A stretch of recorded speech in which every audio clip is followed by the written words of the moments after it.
هي مش عزبة عشان خاطر كل مدرب نيجي نتفاوض معاه يقول لك انا اكسب الدوري اخد 3 4 اشهر، اكسب الكاس اخد 3 4 اشهر، اكسب افريقيا اخد 3 4 اشهر. انت نفسك كمدرب لو انا جيت فرضت عليك وقلت لك ان النادي الاهلي هو نادي بطولات، مفيش حاجه اسمها لما تكسب كل الكلام ده تاخد دوري بجوائزه 5 مليون جنيه اديك 3 4 اشهر بكام مليون دولار. اكيد مفيش الكلام ده. انا نادي الاهلي، انا نادي بطولات.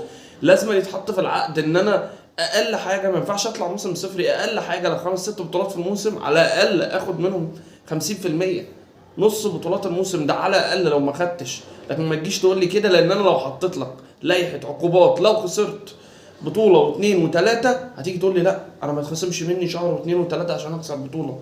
يبقى ايه؟ يبقى الاهلي كبير، والمدرب اللي مش عايزني انا مش عايزه. وهات عيل صغير يدرب النادي الاهلي احسن 100 مره من ان انت تجيب لي اسم ويجي يتنطط على النادي الاهلي. سلام.